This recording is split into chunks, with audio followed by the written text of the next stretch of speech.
let's talk about our upcoming episodes of Contrary to Popular Wrestling, shall we? We've had a long time off. You've hit me up. You've had a lot of ideas. You've said, we've got to tell the audience. We've got to let them know what we're going to be doing. And so now you get to lay your ideas out there. Here we go. First of all, we'll be having DC Mad Dog Drake on, which will be actually, the second time that we actually interviewed him. The third. We lost the second audio too, yeah. That will be the next episode of Contrary to Popular Wrestling. DC Mad Dog Drake, if you're not familiar, an opponent of Bruiser Brody's, of course, and a big component of the NWF, one of the original independent wrestling promotions in the Northeast in Jersey, that came prior even to like Joel Goodhart's Tri-State Wrestling Association. So, and of course, Goodhart was prior to ECW. I had to make that relation there. Anyway, and that I believe that is the proper progression. Wouldn't you agree? I would have to agree. I think that's the right build down, the NWF and TWA and then ECW. So I think we got that right. Essentially, yeah.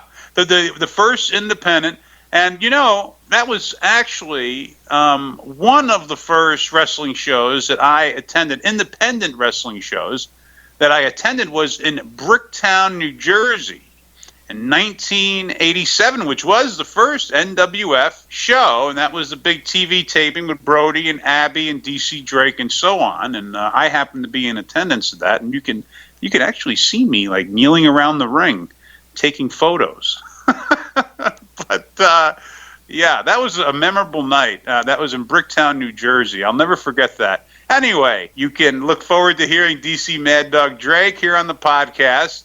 Also, there is this new organization. It's a cool thing. It's a combination of social group, but then there's also, it's like, how would you describe it? Well, a mutual friend of ours, Rich Bocchini, formerly known as Rich Brennan in the WWE, he was talking the other day about finding a trade group for wrestling, and I sent WrestleConnect's link to him, and I said, this is as close as you're going to find. It's a wrestling trade group. It helps those of us who are independent contractors within the wrestling industry find things like healthcare, life insurance, which can be very difficult to get if you explain to your insurer what you do. It also helps get hotel discounts, deals on car rentals, and so much more. It's like the ultimate trade group for people in professional wrestling, whether you're a top star or loading in the ring. And of course, it's being headed up by Howard Brody, a good friend of mine, former president of the NWA, very well-respected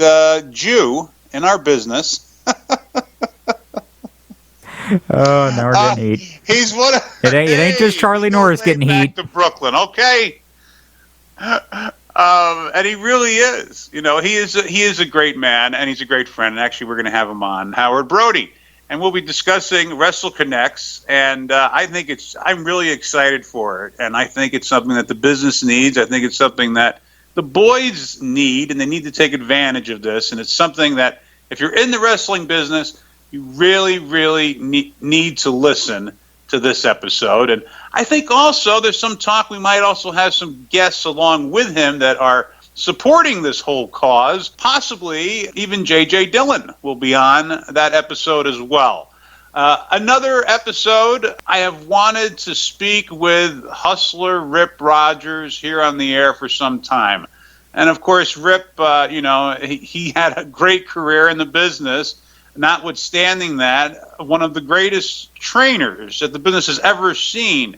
I mean, with OVW and so on, he's created and started a lot of careers. And he's got a lot of interesting stories to tell. He also has a book out on the market that we'll talk about. And I just think that Hustler Rip Rogers, one of the unsung heroes of wrestling. If you ever turned on WCW back in the day and you saw Hustler Rip Rogers was on it, you knew it was going to be a decent match. It was something that you didn't want to miss. And I think that, he's really a tribute to the business. So we're going to have him on.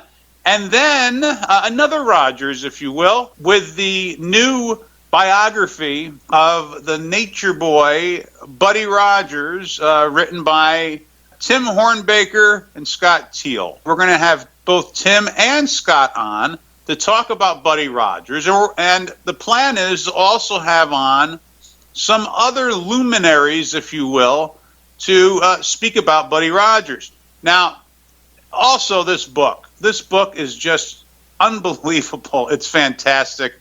I mean, you can check it out now at crowbarpress.com. The biography of Buddy Rogers is actually number 4 on wrestling books sold on Amazon. So, yeah, Buddy Rogers is now becoming a hot topic. What do you think about that, James? I think it's about time, because not many people realize that Buddy Rogers, we talk about Gorgeous George setting the standard for the flamboyance in wrestling, but almost every modern wrestling heel has to thank Buddy Rogers, because he did everything that most heels have stolen since then on down.